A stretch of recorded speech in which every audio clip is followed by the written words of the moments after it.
এবার নোবেল জয়ী অমর্ত্য সেনের বিরুদ্ধে বিশ্বভারতীর জায়গা দখলের অভিযোগ তুলল বিশ্বভারতী বিশ্ববিদ্যালয় কর্তৃপক্ষ।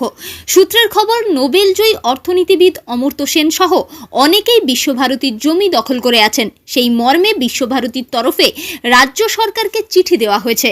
এ বিষয়ে কড়া ভাষায় বিশ্বভারতীকে আক্রমণও করেন মুখ্যমন্ত্রী মমতা বন্দ্যোপাধ্যায়। তিনি জানিয়েছেন, বাংলার মনীষীদের নিয়ে অপমান করা হচ্ছে। মমতা বন্দ্যোপাধ্যায় বাংলার বুদ্ধিজীবীদের কাছে নোবেল জয়ী অমর্ত্য সেনের সম্মান বাঁচানোর জন্য আবেদন করেন, তার পাশে দাঁড়ানোর কথা বলেন। তিনি বলেন, অমর্ত্য সেন দ্বিজেন্দ্র মুখোপাধ্যায় রবীন্দ্রনাথের ছায়াতলে প্রকৃতির মধ্যে মুক্ত করেছেন এই ইউনিভার্সিটিকে। খোলা আকাশও থাকবে, আমবনও থাকবে, পৌষ মেলাও থাকবে এবং খোলামেলা পরিবেশে পড়াশুনোও হবে। কিন্তু আমাদের দুর্ভাগ্য, কুকথা, অসত্য, অর্ধনগ্ন ভাষায় মনীষীদের আক্রমণ করা হচ্ছে। তিনি আরও বলেন, আমাকে আঘাত করতে করতে বাংলার মনীষীদেরও আঘাত করছেন। ঈশ্বরচন্দ্র বিদ্যাসাগরের মূর্তি ভেঙেছেন, রবীন্দ্রনাথের জন্মস্থানও পাল্টে দিয়েছেন।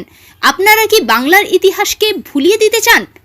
বাংলাকে বাদ দিয়ে পৃথিবী চলে না। তাই যারা অপমান করছেন তাদের ক্ষমা চাইতে হবে। যদি ক্ষমা না চান, আমি বাংলার বুদ্ধিজীবীদের আবেদন করব, অমর্ত্যদার পাশে দাঁড়িয়ে তাকে এই অসম্মানের হাত থেকে বাঁচান। জানা গিয়েছে, বিশ্বভারতীর প্রতিষ্ঠার সময় থেকেই শান্তিনিকেতনে প্রতীচী নামে বাড়িটি রয়েছে।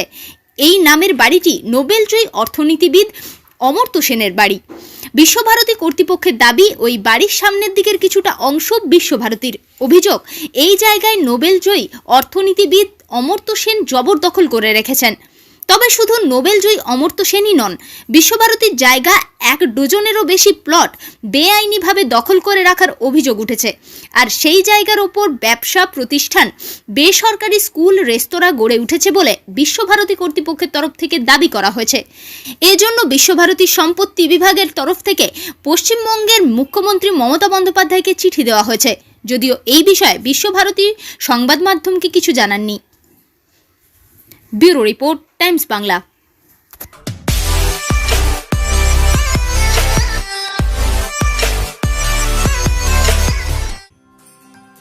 নমস্কার, আমি কোলাঘাট সামাজিক সেবা সমিতির সম্পাদক আবিদার মল্লিক।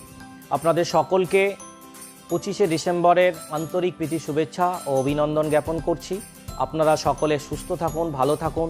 কোভিড-19 প্রাককালে নিজেদেরকে সুরক্ষিত রাখুন, মাস্ক ইউজ করুন, স্যানিটাইজার ব্যবহার করুন। আপনারা নিজেরা সুস্থ থাকুন, অপরকে সুস্থ রাখুন।